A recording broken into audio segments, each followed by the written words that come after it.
皇上，可不得了了！奴才发现了个秘密：自我大明船队从海外归来，朝中一些人总是这也不顺眼，那也看不惯，并且各处收集所谓的罪责。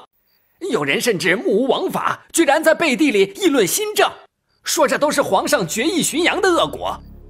他们如此狗胆包天，不是想造反吗？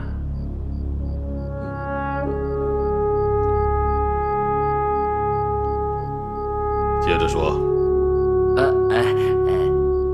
没了。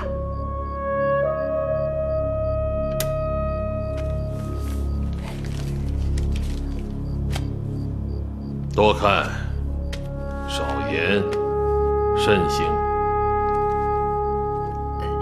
遵旨。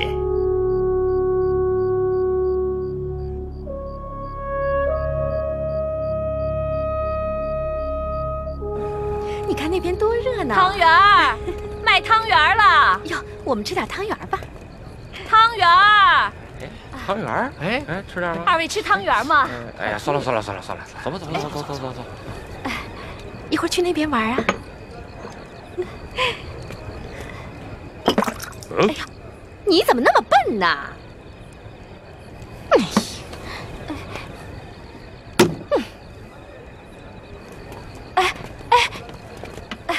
你们没吃我的汤圆，这银子还给你们，我不能收啊。这钱啊，赏给你了，回头买件新衣服，别忘了姑奶奶就行了。哎，我没有欠别人银子的习惯，这给你。哎，我更不敢用不清不白的银子买衣服，我怕穿脏了身子。站住！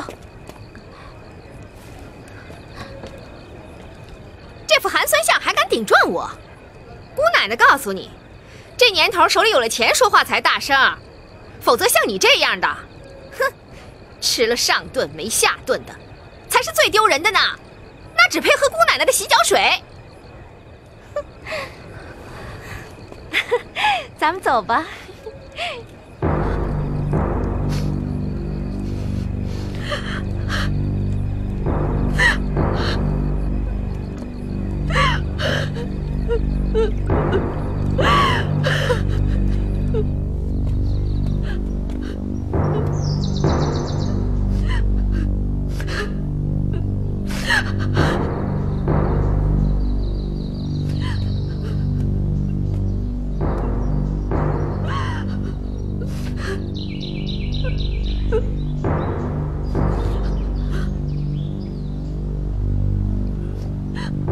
雷欣姐，你别伤心了，出海的事还没有定，还早着呢，我一时半会儿还走不了。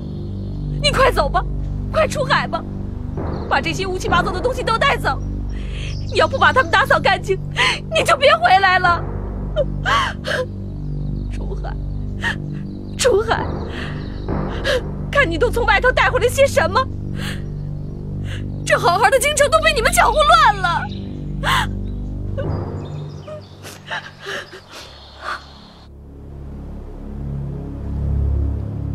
皇上，这就是我大明的盛世繁荣啊！请皇上即刻下旨，臣把秦淮河全封了，看谁还敢在那胡闹，朕反了不成？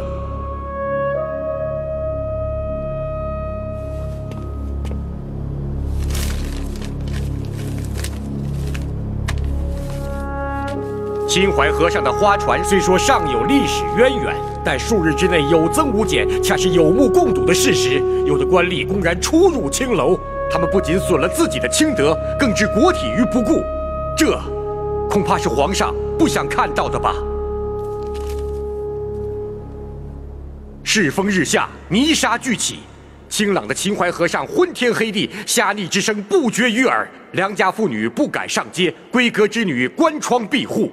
良善小民受此诱惑，竟也自甘堕落，举债买欢，闹的是妻离子散，鸡飞狗跳。皇上，这一切之根由，均在于大明船队带回来的奢靡之风，均在郑和所标榜的万国来贺呀！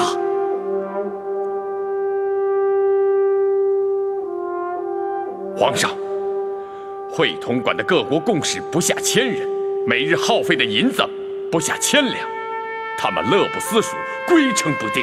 长此下去，朝廷不堪其负。再者，一些使臣及藩商不守国礼，不知自重，仰仗着手里的番货，日夜酗酒，败我善俗，小动不睹，必酿大患。此亦身为我朝野所痛愤。臣斗胆禀奏皇上，赶紧打发他们回国吧，省去糜费，清理民风。打开窗户，蚊蝇扑面；踏入水里，泥沙泛起。你等除了横加指责，就没有其他办法了吗？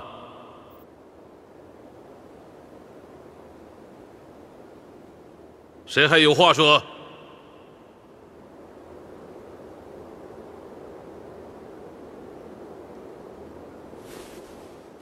退朝。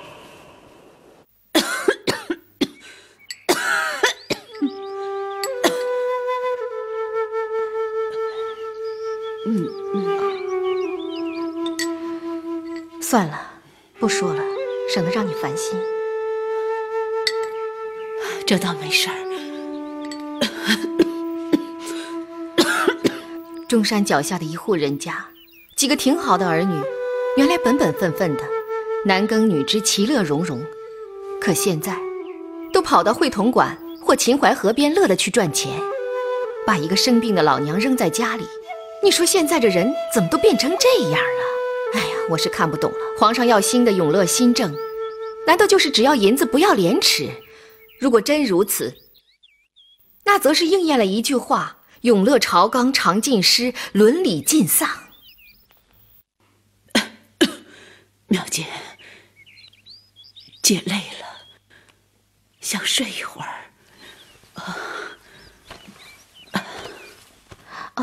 姐，都怪我不好，不该说这些让你烦心的事。其实啊，这个时候最烦心的还是皇上啊。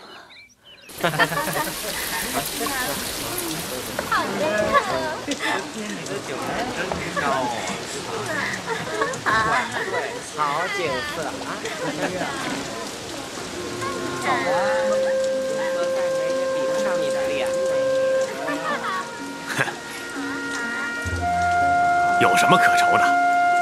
父皇脂粉业自古有之，千年未绝，洪武朝也没绝过，算是百业中的一行了，不值得大惊小怪。再说了，眼前的这一切，不正好说明老百姓口袋里有的银子，温饱才思淫欲。要是饿着肚皮，讨饭还来不及呢，哪有功夫去逛青楼啊？盛世啊，自然有盛世的活法，歌舞升平，那才叫太平盛世呢。眼下要紧的是，应该向他们课以重税，不能让他们把钱都给赚了呀，要让银子往国库里流。秦淮河乃京师繁华之地，是我大明国的脸面，更为天下所注目。再说世风日下，人心不古，必然助长骄奢淫靡之风。哼，几条花船，几个纨绔子弟，就能成为社稷之欢？哼，我就不信这些浪荡鼠辈还能反了天不成？有钱而无德，何谈盛世？饿着肚子守清德，这就叫盛世？不到外面跑一跑，不知道自己有多老。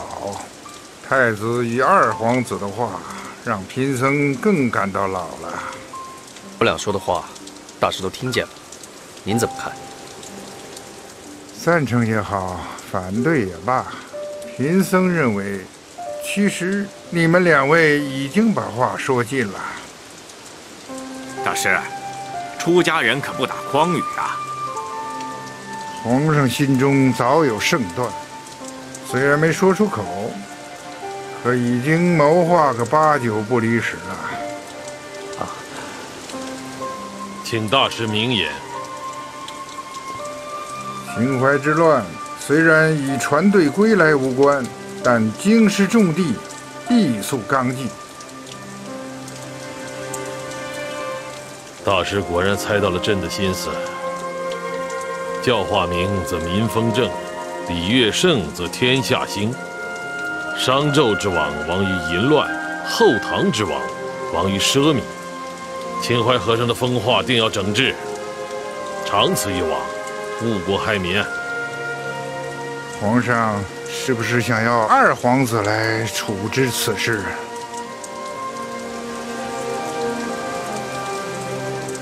还有郑和，京城住了那么多藩人，朕已派他先行一步，深入体察藻图良策。高旭，儿臣在。秦淮河畔的风化之治，就交给你和郑和2个人了。但不能打，更不能杀。半月之内要见成效，否则拿你和郑和试问。儿臣遵旨。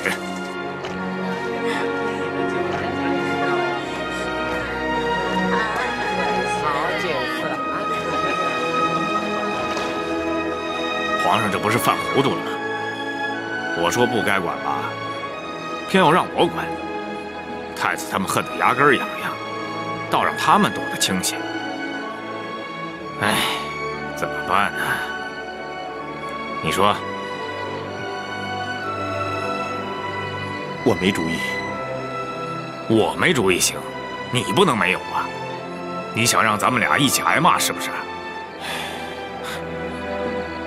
叹气你也得给我想出招来。那么大的船队你都能管，啊？就这点事儿你都管不了了？这件事儿不一样啊！哎。2个人正看着河水哭呢。皇上也够别出心裁的，怎么会让他们去管这件事啊？给郑和倒是应该的，这么多乌七八糟的东西，多少与下西洋有关。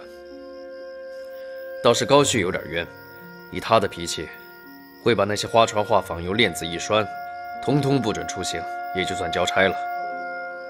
真要清净秦淮河，又要平服臣民之怨，那就太难了。大师想知道为何让高旭整治秦淮河吗？天子之意，别人难猜，贫僧却略知一二。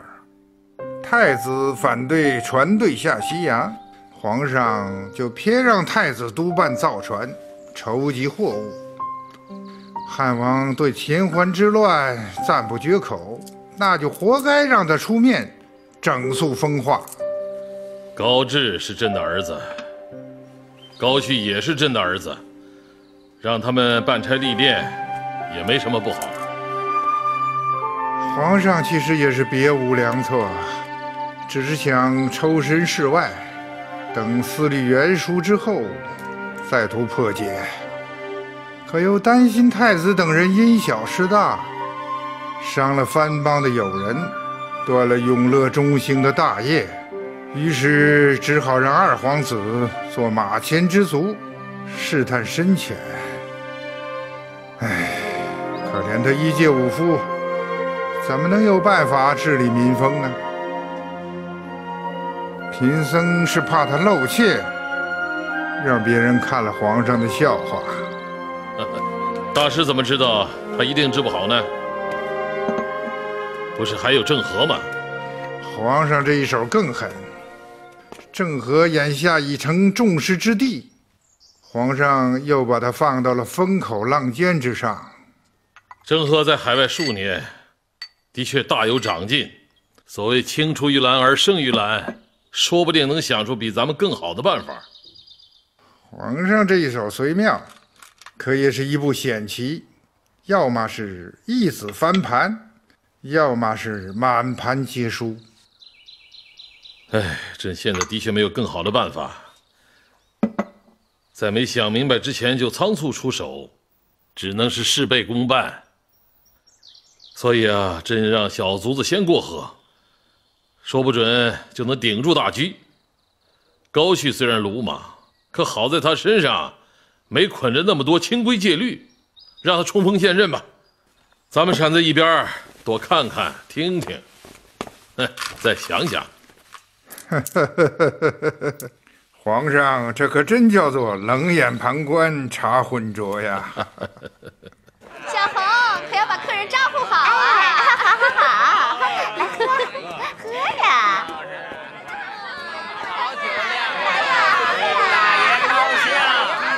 快包围起来！快，赶紧走！包起来！把酒满啊！走，走！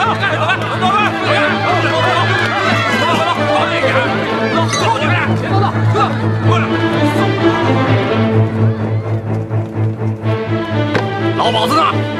给我滚出来！哎，来了！哟，纪委爷，这是唱哪一出啊？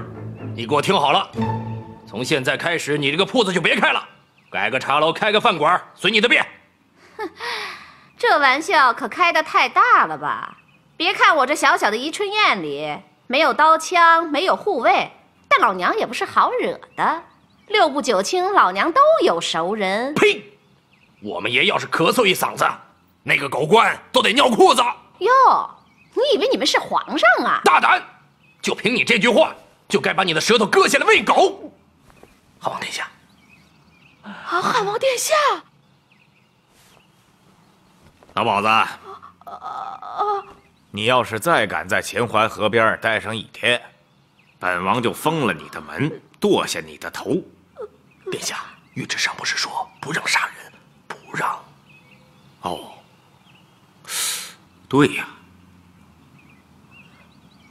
那老子就放一把火，烧了你这宜春院，把你们这些奸夫淫妇全烤成肉串，再在这个宜春院里开个饭馆，卖给活人吃。哈哈哈哈哈！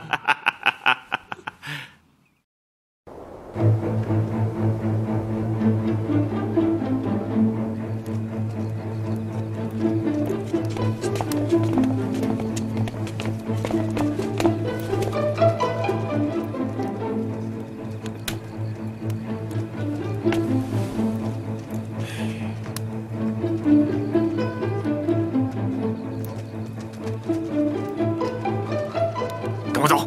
殿下，你想干什么？只要被我抓住把柄，我就把会同馆给封了。殿下，万万不可呀！你听我说，这些使者番商都是皇上请来的客人，季风没到，人走不了。如果你要是硬来的话，一定会让大明贻笑海外，还可能会破坏皇上怀柔远人的国策呀。那就看着他们把会同馆变成妓院。那也不能胡来呀，这也不行，那也不行。你说怎么办？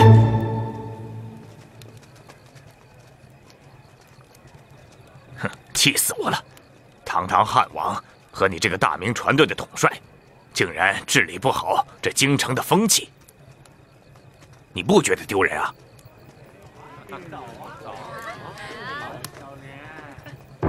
事情越闹越乱了。国子监的学士纷纷上街煽动，而且找了文学馆的官吏要联名上表。一些朝中德高望重的勋臣也在暗中串门联络，正在组织签名，要上万民书。奴才发现端倪，随即制止，捏造罪名抓了几个人，又暗地派人疏通，暂时把这股邪风镇住了。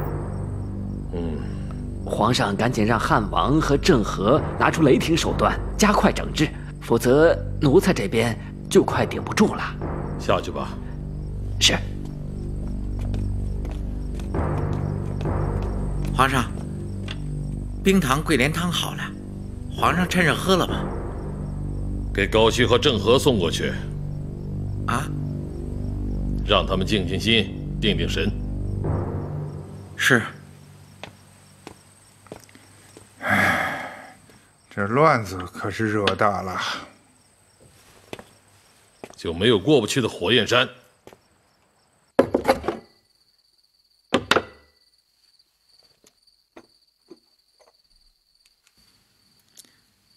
郑大人，皇上说了，让您趁热喝了，静静心，定定神儿。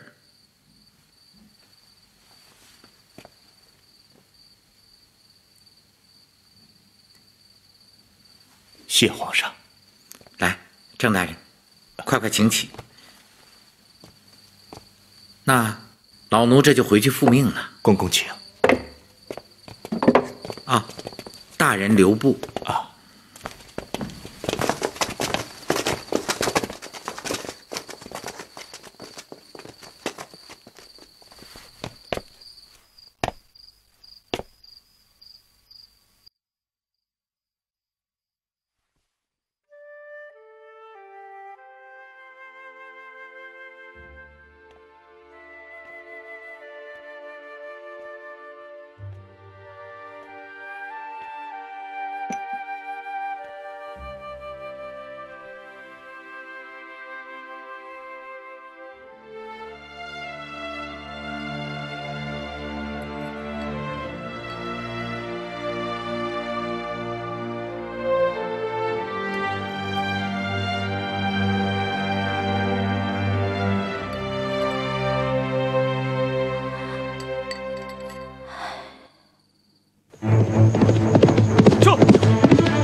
京师诸城门只许初步许进。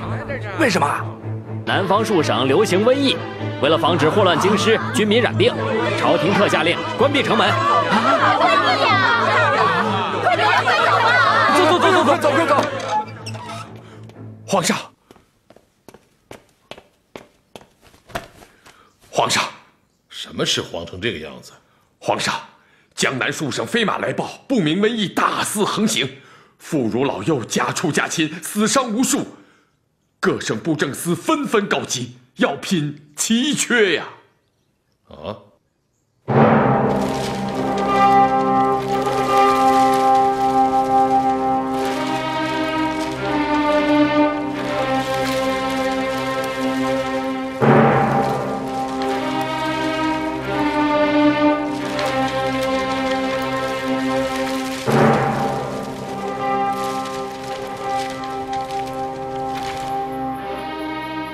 儿臣已经派人火速赶往易发的省份，并要求户部即刻组织粮食衣物，调拨柴草车辆，紧急发往疫区。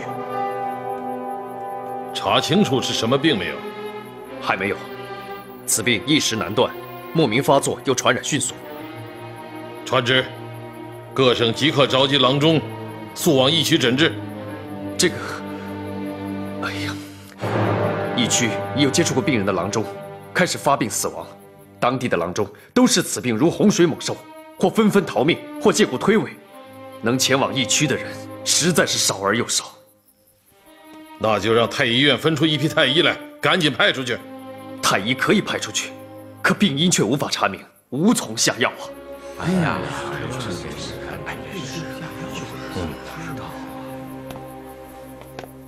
道高一尺，魔高一丈。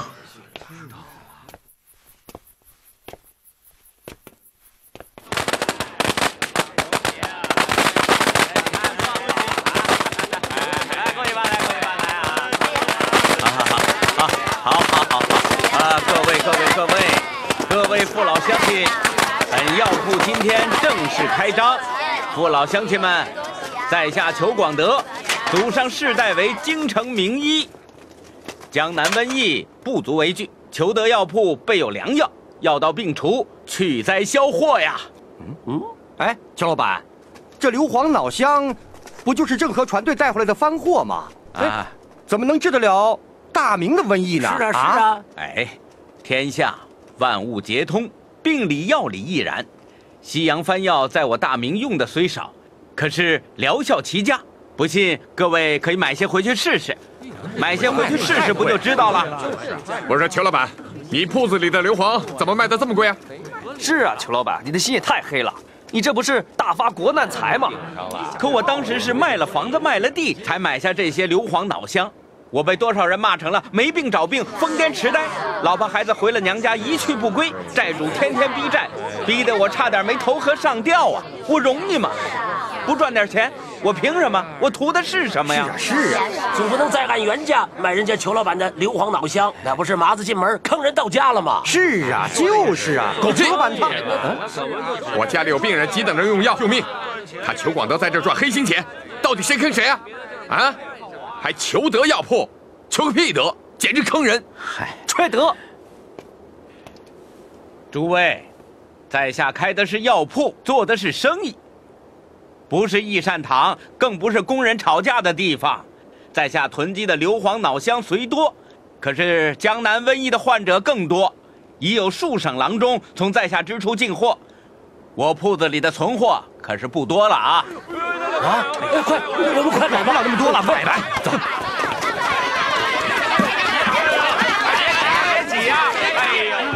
什么？瘟疫是郑和船队从海外带回来的？是的。江南番商众多，也有可能啊。这场灾祸好不奇怪，将来有些疫区用船队从苏门答腊带回来的硫磺遏制疫情有特殊疗效。藩国的药能治得了说不清的病，况且这种病过去的大明根本就没见过，这不明摆着这种病是从域外传进来的吗？如今各地疯抢硫磺脑香等番药，连京师也是一药难求啊。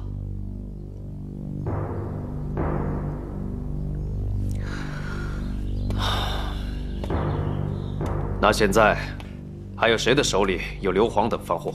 听说有个叫裘广德的香料商人，曾倾家荡产的囤积了大量的硫磺脑香等番药，现在人心惶惶，连一瓶醋都能卖1两银子。这个裘广德咸鱼翻身，一夜间就成了京城的巨富啊！哼，这种刁钻小人，竟借国难之机大发不义之财，传至海外。我大明将颜面尽失，天威扫地呀！来人，在，将裘广德拿下。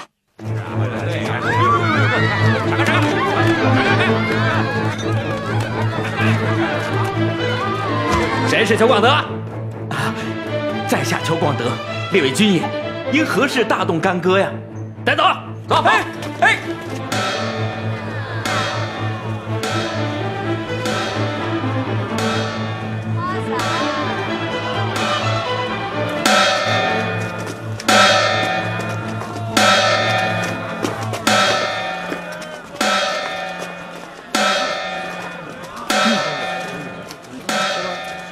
哎呀，这个是把好剑呐！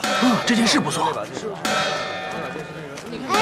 哎，你们看，这人是不是铁平大将军呢？是啊，就是他。你看，铁平将军为什么要卖剑呀？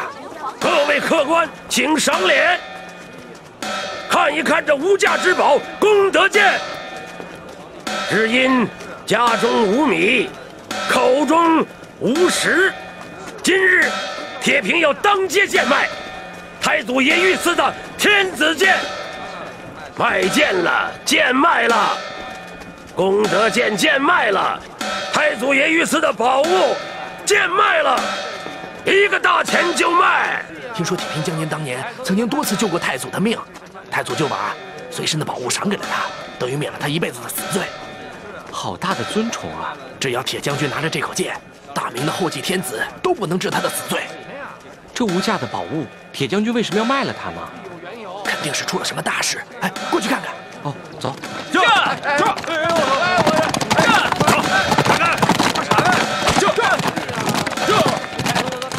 卖剑了，1个大钱就卖。太祖爷赏赐的剑，1个大钱就卖。铁大将军，身子骨还硬了啊？倒了。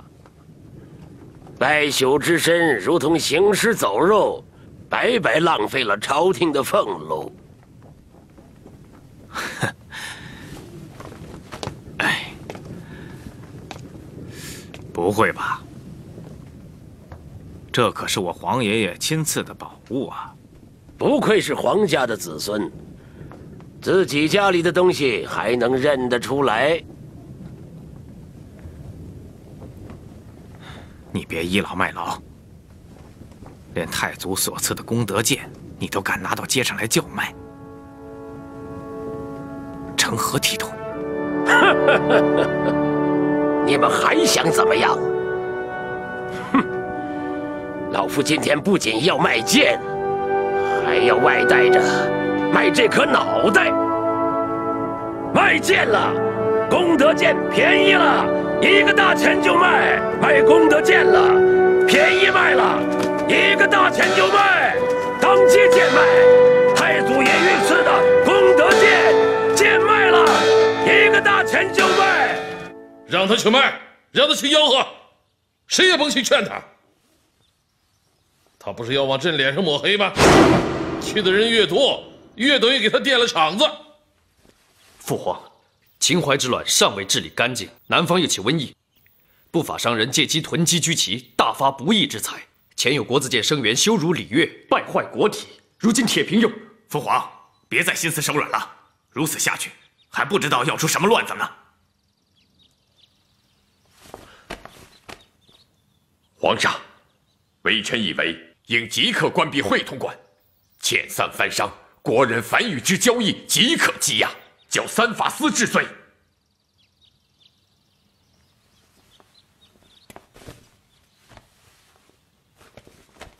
皇上，微臣以为还要反省巡洋追究郑和责任，顺着拿番货发大财的线索查下去，严惩一批不法官员，查一个撤一个，查一批关一批，以正肃吏治为先，彻底纠正船队带回来的不古世风。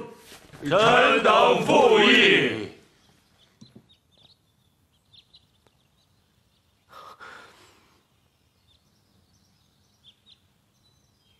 皇上，铁平卖剑，商人贪心，不过是附在肌肤之上的表层病患，而风气败坏官员变质，才是深入骨髓的毒瘤。因此，巡洋下海是一切祸事的根本。没有郑和带回来的这些乌七八糟的东西，何以闹得如此离经叛道？皇上，赶快将藩人逐出国门，封疆禁海，还我大明以安宁，顺天下之民心。皇上，这是臣和满朝文武的联名奏折。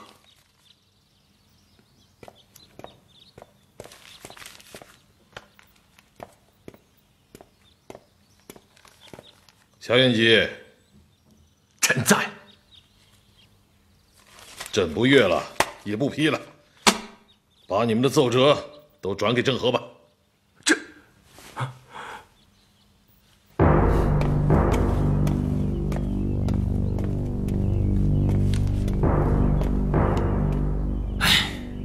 郑和呀，郑和，你下西洋带回来的不仅是番香洋货，更将是千百颗人头落地呀！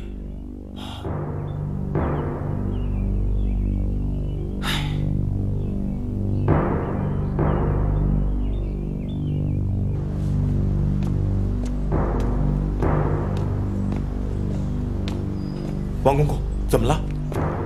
郑大人，您先回去吧，皇上没有功夫见你。麻烦您再禀报一次，就说大人啊，老奴已经传了3次话了，你就别死缠硬磨了啊。请吧。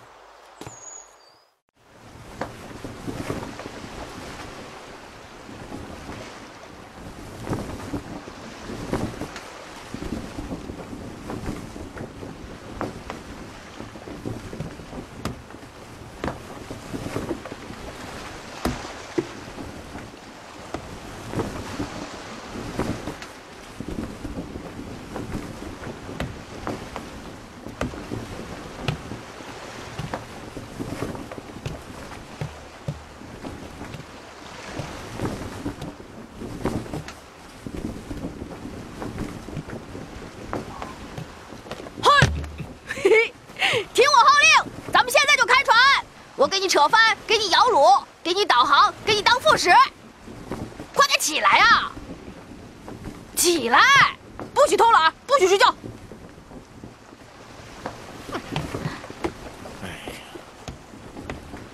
天儿，别闹了，快回家去吧。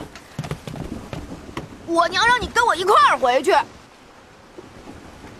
别瞎说了，赶快回去吧。舅舅，我娘说了你几句，你是不是生气了？没有。好了，快回去吧，舅舅还有事呢。哼，你可真没度量。我娘说了你几句，你就受不了了？哎呀，快点走吧！真是我娘让我来的。她说我要是不把你带回去，她就打我屁股。不骗你，快走吧！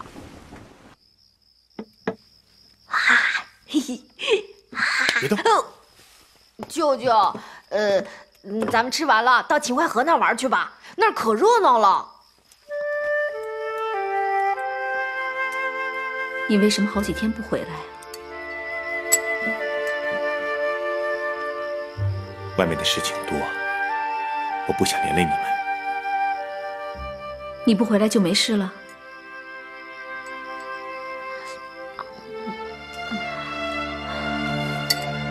这件事我也看了一段时间了，好像不太对劲。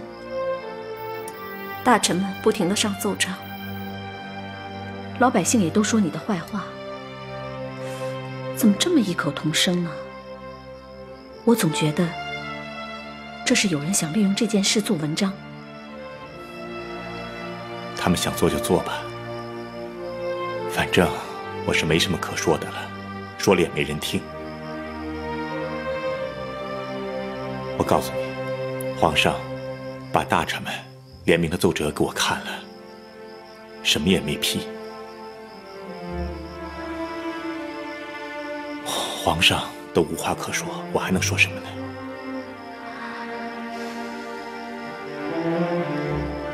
姐，你别生气了嘛。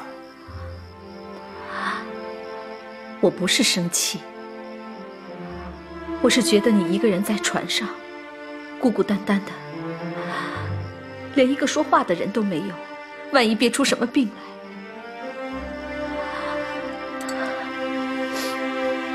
娘偷偷的哭过好几次呢，还不让我说。多嘴，吃你的饭。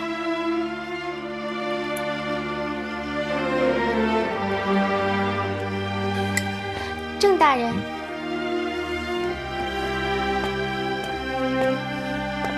岳芬，什么事啊？皇后口谕，传你即刻进宫。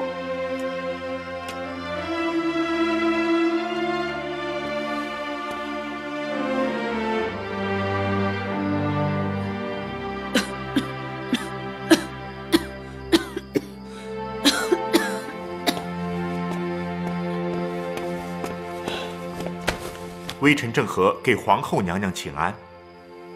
郑和，你来了好，正好啊，我正要找你呢，快起来起来吧，谢皇后娘娘。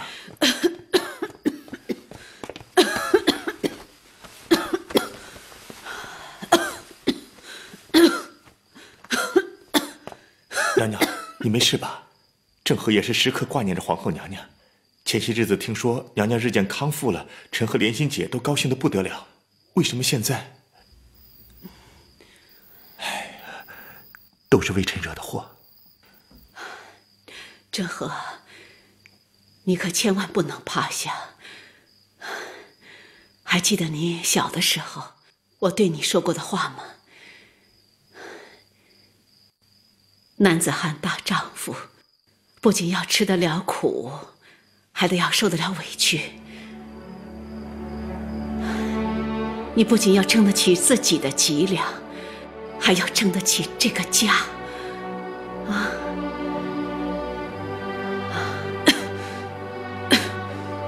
娘娘，您的话微臣永远都记得。娘娘说过，燕王府有了难处不会怕。燕王府里的人遇上了天灾人祸也不会怕，只要人人都为这个家好，就没有过不去的刀山火海。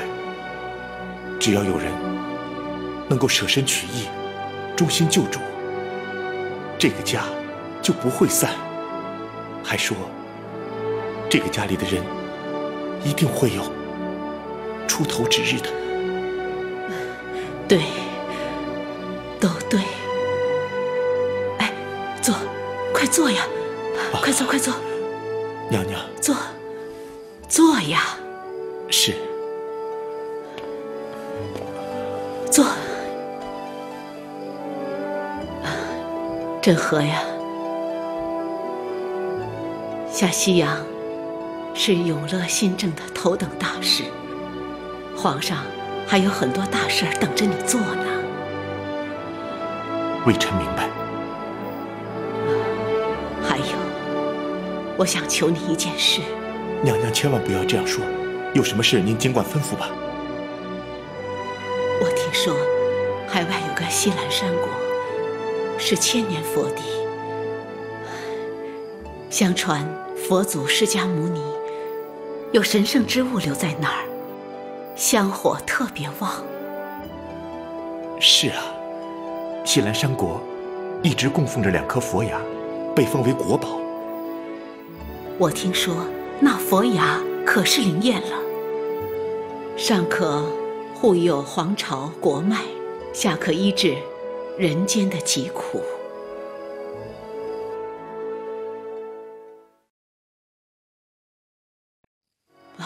我这病啊，怕是无药可医了。我是想求你替我去那儿拜一拜佛祖。娘娘放心吧，微臣一定替娘娘拜望佛祖，祈福佛祖保佑娘娘早日康复，慈幸天下。好。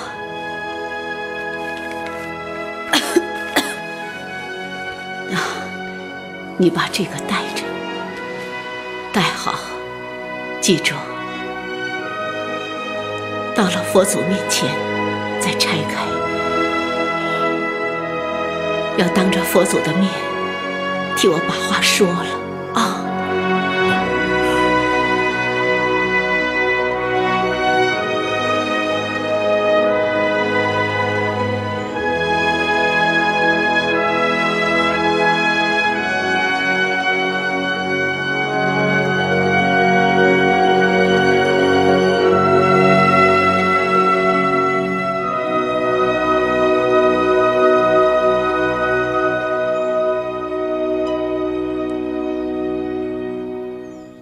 还没明白吗？师父，徒儿愚笨。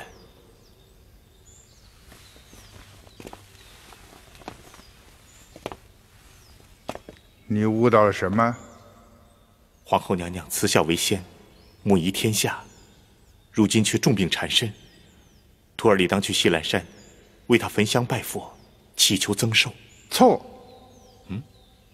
皇后娘娘如此聪慧过人，岂能不知天命难违？她心里真正想让你干的，其实并非是为了祈求佛祖给自己增寿。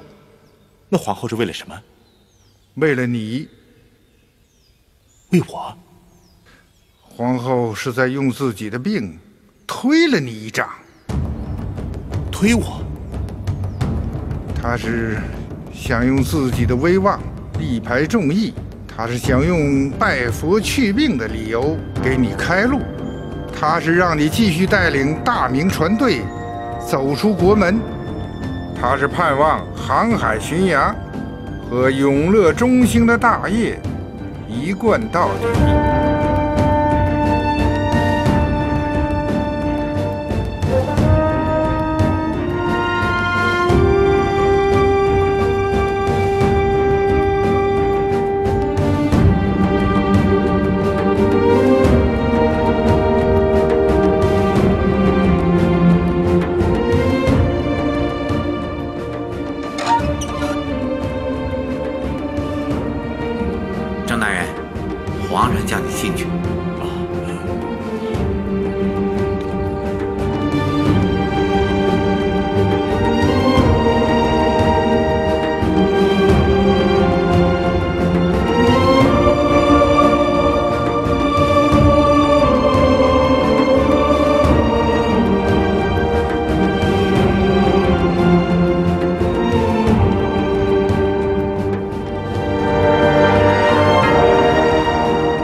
哼！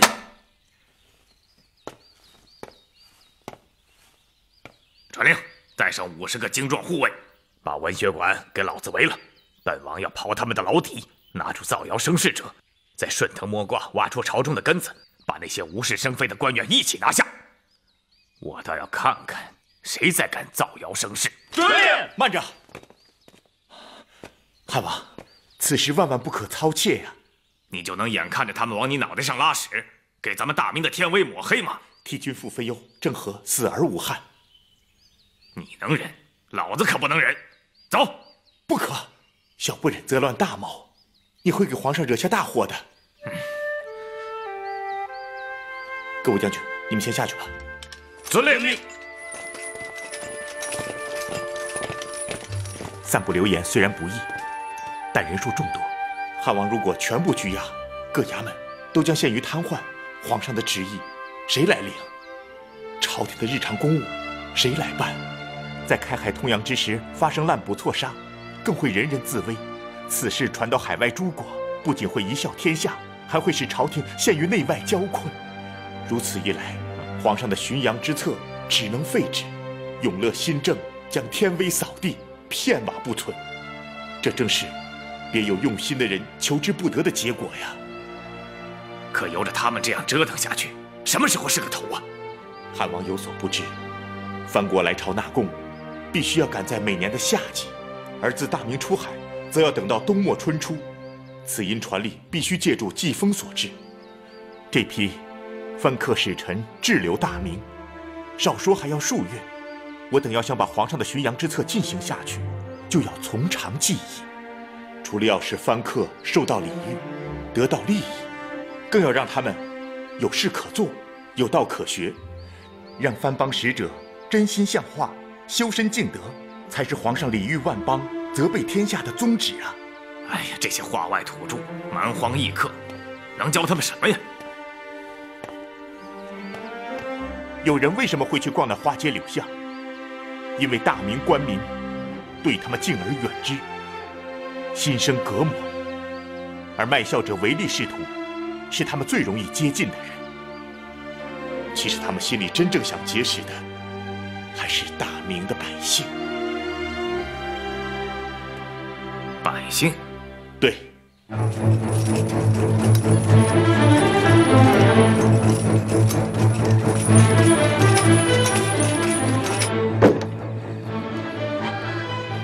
父王殿下。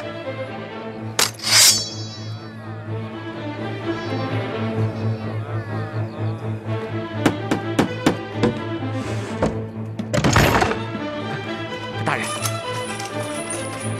请。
我的天哪，简直是太美妙了！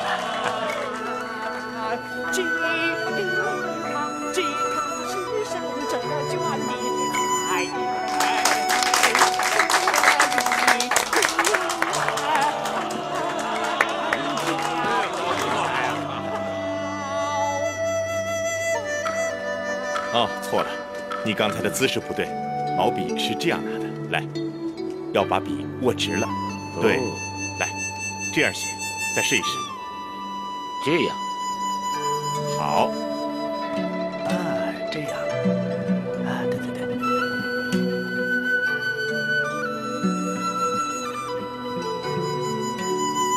不错。哎，对了。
因势利导，点石成金。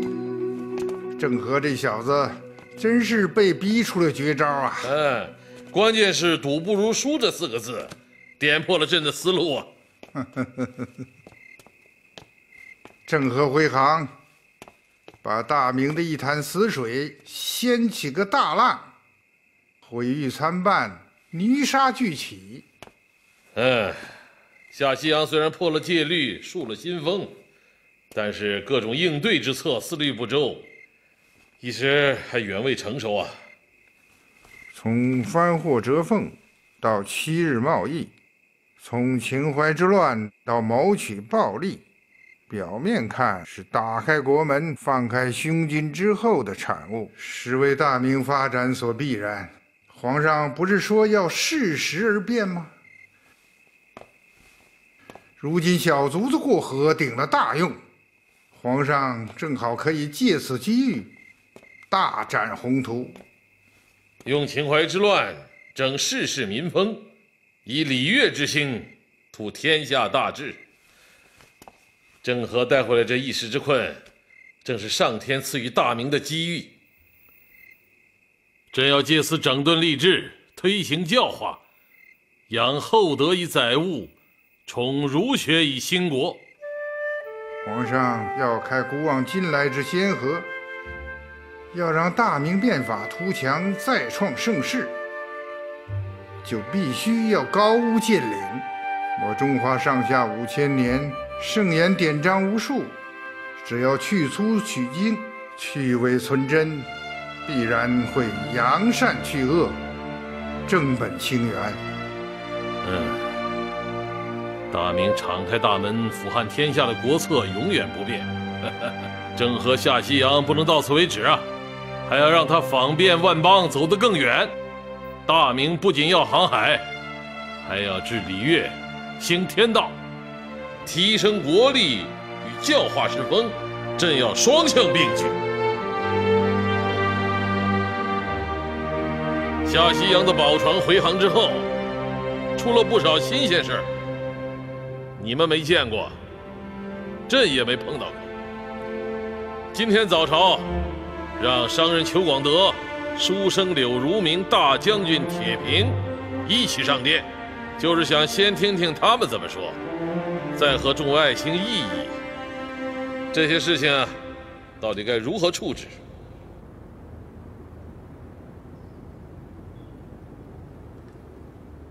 柳如明，你有什么话说？回皇上话，晚生放下圣贤之书去做生意，的确是事出有因。晚生的书实在是读不下去了。为什么？我顾子建的剑声是捐的。啊？这竟然是捐的！晚生读书实在是勉为其难，只是为了不辜负父亲的期望，才硬着头皮挺着的。晚上实在不是读书的料，也读不好书，与其费钱费力，还不如想点办法替老父还账，分点忧。皇上，柳如明辜负父母养育之恩，背弃皇上殷切期望，辱没孔孟之道，败坏大明国体，不仅使国子监蒙羞含垢，更将把读书人引入追名逐利的歧途。柳如明不修自身清德，将来怎能报效于国家？日后怎能服务于百姓？皇上，败类不杀，不足敬天下。哼！不爱读书就得杀头，有这么不讲道理的吗？微臣打小也没读过书，还不是照样上阵杀敌，为国建功。人各有志，柳如明不能杀。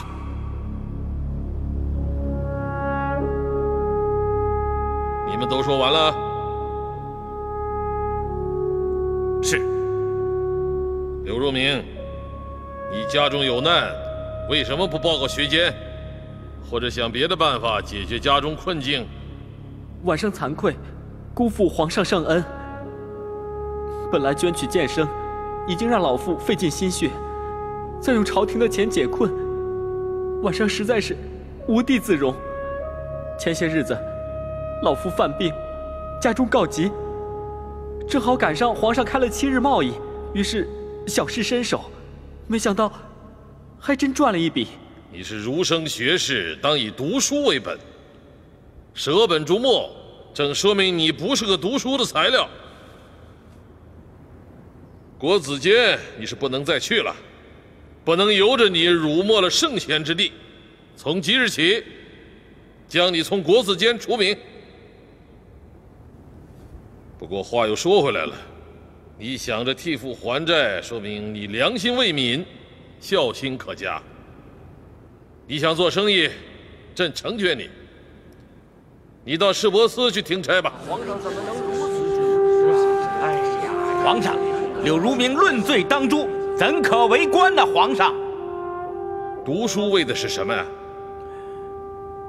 学会文武艺，卖与帝王家呀。说得不错，读书习武，都是为了将来替国家出力。柳如明如果真能历练成大明懂得经商的官员，不也是人尽其才，那不又是功德一件吗？柳如明，从今天起，你就可以名正言顺地去做生意了。你要替朕去做生意，替大明去赚钱。3年之后，如果做不出名堂，2罪俱罚。下去吧。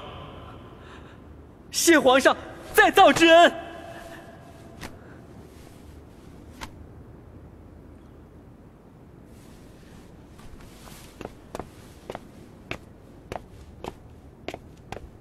裘广德，草民裘广德叩见皇上。你这次一共赚了多少银子啊？35万两。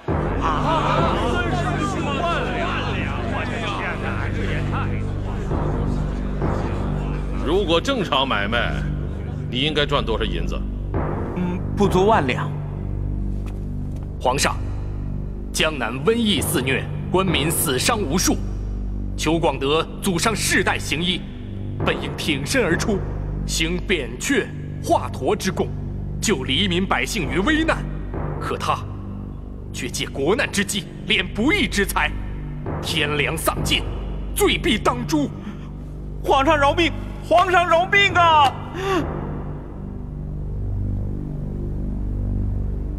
王忠，有多少人买过他的药？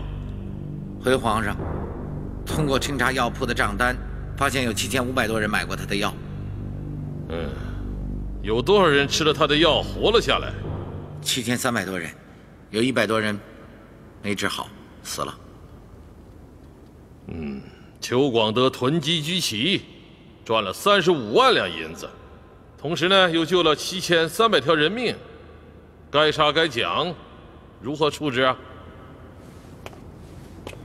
皇上，微臣以为裘广德有罪，但罪不当诛。说说看。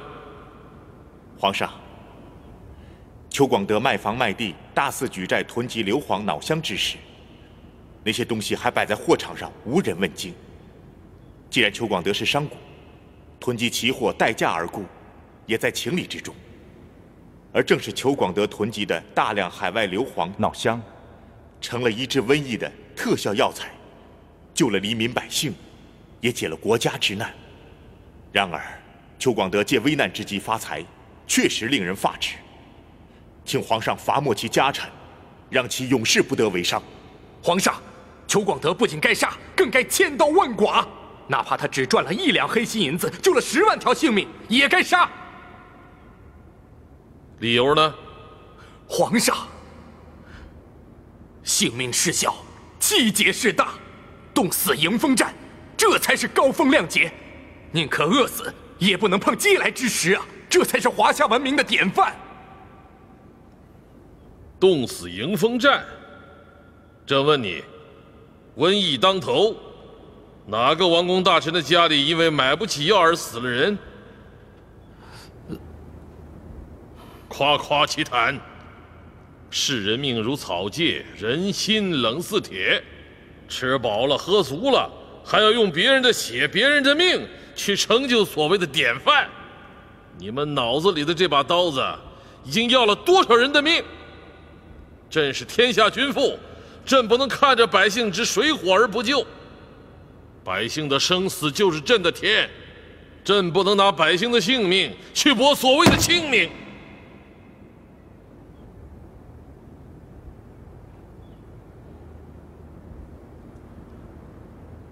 裘广德，你卖硫磺交过税银吗？没有。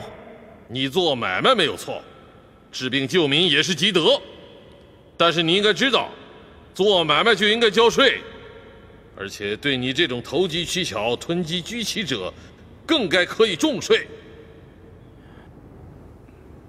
所以啊，1万两硫磺，朕要让你交75万两银子的税银，也就是说，连本带利，全部没收上交国库。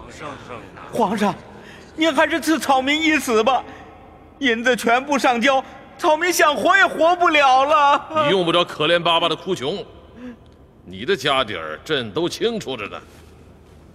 朕这次不杀你，朕还要让你继续做生意，但是你要记住教训，循规守法。草民谢皇上不杀之恩。朕想给你讲清一个道理，你想一想，如果你能在瘟疫横行之时，主动把硫磺拿出来赠予百姓，那能救活的人，就不只是7300人，也许就是73000人，甚至是73万人。救人一命，如造7级浮屠啊！这将是多大的功德！一字之下无贵贱。君子爱财，取之有道。都说商人的本性是唯利是图，但也不能见利忘义。朕希望天下臣民，不管是为官、为学、为农、为商，都应该把百姓的疾苦放在前面，揣在心头。大义面前挺得住脊梁，撑得起风骨。朕这样想，你这样想，臣子商贾百姓都这么想，才能筑起华夏文明的气魄，才能江山永续，大业永存。功德碑你是配不上了，朕今天要赐你一块匾，为你的药铺亲手写下几个字，望你能堂堂正正的经商，做一个正直善良的商人。求富也要行仁呐，朕要为天下的商人竖一座警示碑。朕给你题写的匾名就叫济世堂，救百姓之难，济世间之危。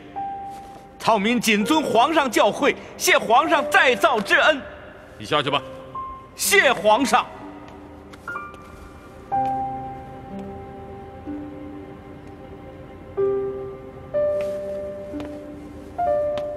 铁平，微臣铁平拜见皇上。你有什么话要说吗？皇上，铁平卖剑是假，警示皇上是真。郑和回航之后，老夫放眼望去，举国上下全民皆伤，误国乱政，所以才假意卖剑，以非礼之举触怒皇上，盼望皇上能够回心转意。唉，今天铁平看到了会审柳如明和裘广德二人，感到了皇上的用心良苦，更明白了皇上济世救民的决心。老夫愧对皇上勤政爱民的一片真情啊！父皇，儿臣有话讲。讲。铁平卖剑，名为激怒皇上，实为警示朝野。此举虽有不妥之处，但铁大将军忠肝义胆，胸怀坦荡，不虑私利，不计荣辱，高旭钦佩之至，望父皇免罚其罪。二皇子折杀老夫了，铁平愧对皇上。这口宝剑，老夫不卖了。卖。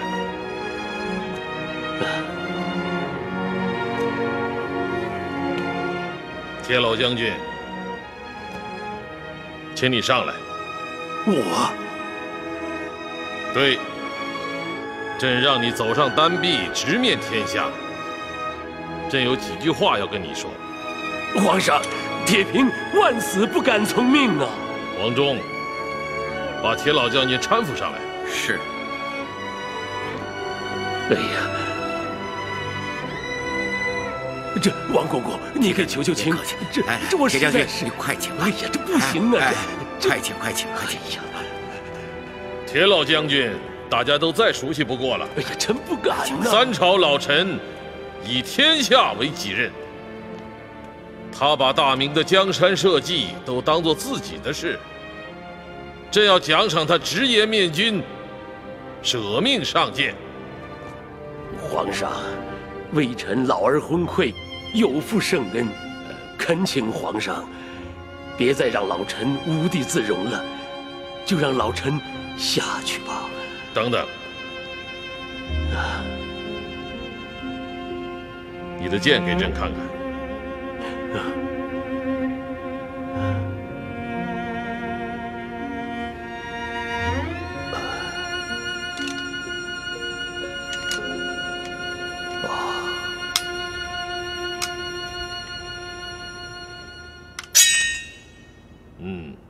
是口好剑，却为太祖所赐。把宝剑供奉到太祖灵前。这，皇上，这万万不能啊！这可是太祖赐给老臣的恩宠，也是对老臣一生一世的肯定。此剑重于老臣的性命，恳请皇上收回成命。你一生功勋卓著，可你今天却把太祖赐给你的恩宠卖掉了。为了一时之愿，你断了君臣之情。好了，既然出卖，就该明码标价。你要卖多少钱？皇上，老臣知罪了。他当时说过，一个大钱就卖。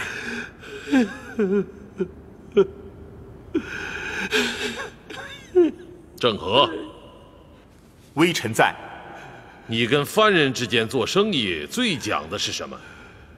一诺千金，言无二价。好一个一诺千金，言无二价！铁大将军，朕今天就给你一个大钱。你卖的是怨气，朕买的是和气。今日在殿前当众交易，皇上，从此两清了。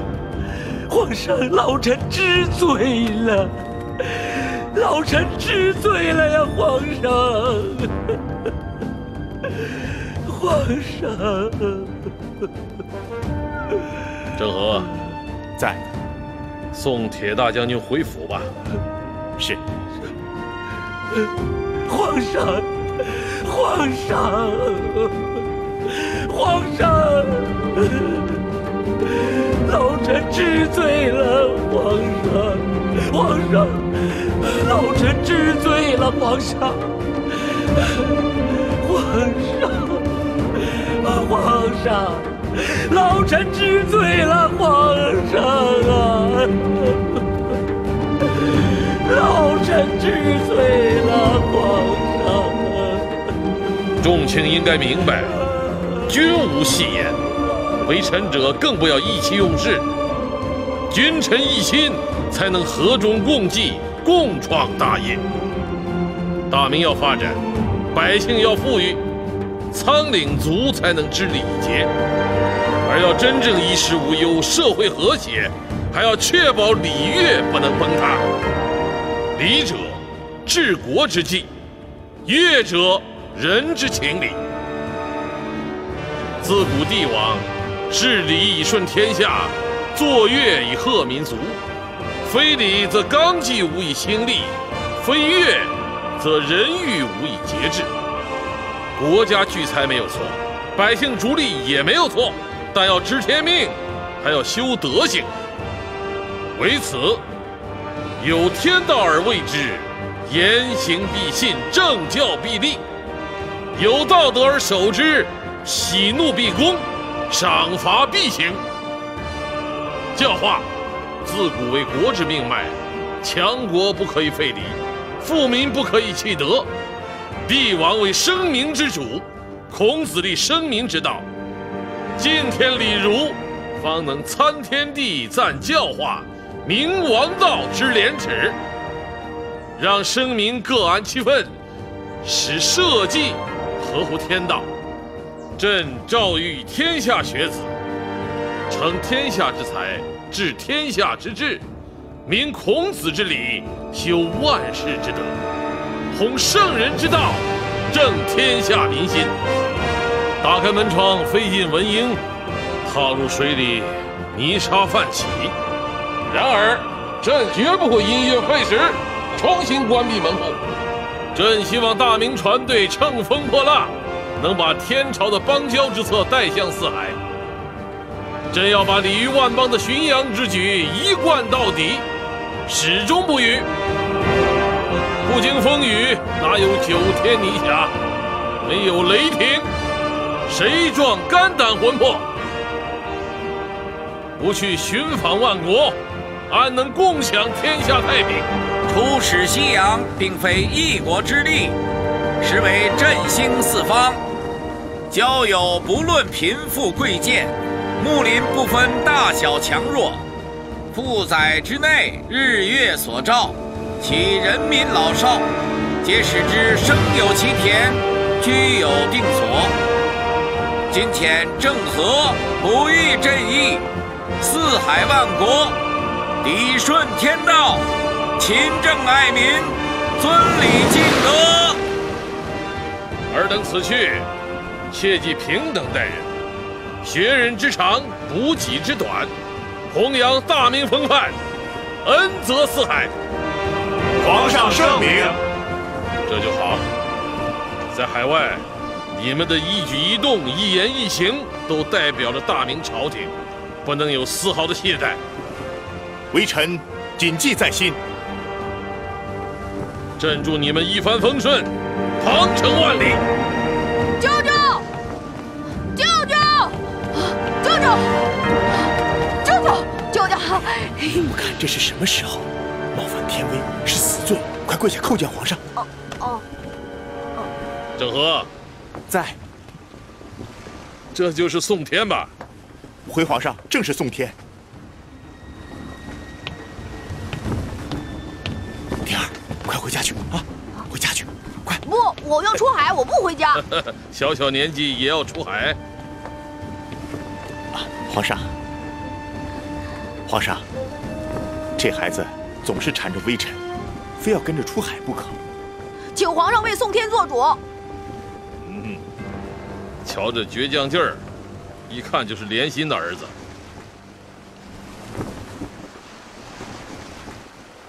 好，宋天听旨。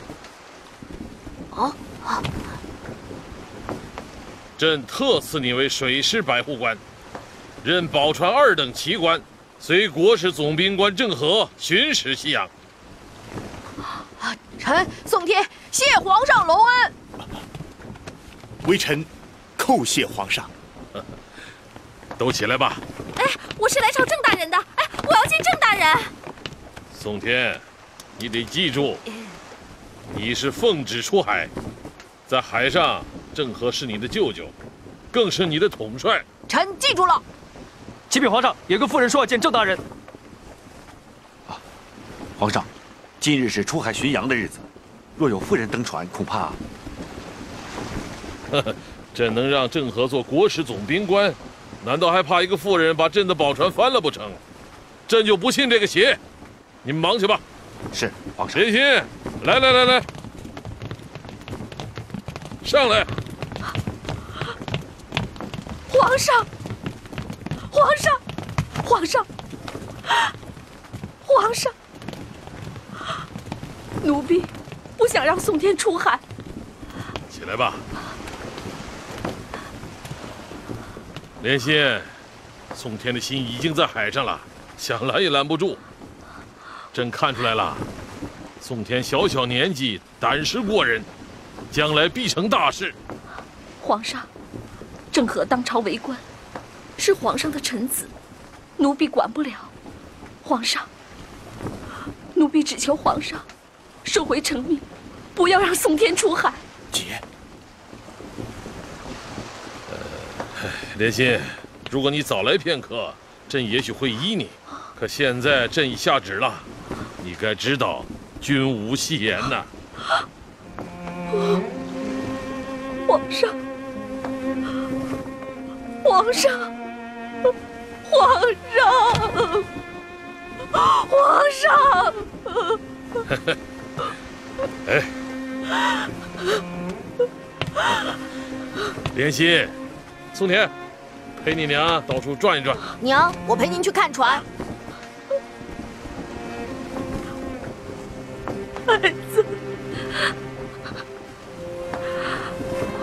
谢皇上恩典，但是奴婢不想看船，奴婢不想看了，奴婢无力回天。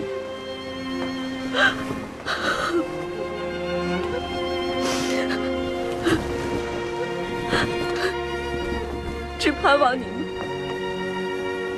能平安回来。皇上，奴婢告退了。娘。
仅开辟了从中国至东非、阿拉伯的新航道，而且在28年的航海过程中，还分别开辟了多条新航线。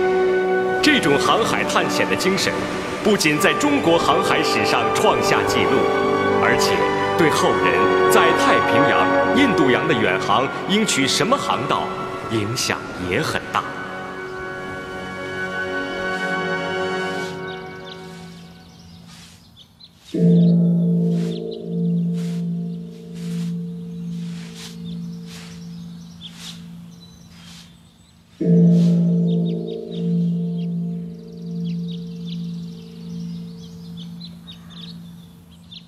大师，我总算看明白了，人生在世，除了佛祖，样样都靠不住，最靠不住的就是人。大师，我要……郑和和宋天早晚是要回来的，到那时，你让老衲如何向他们交代？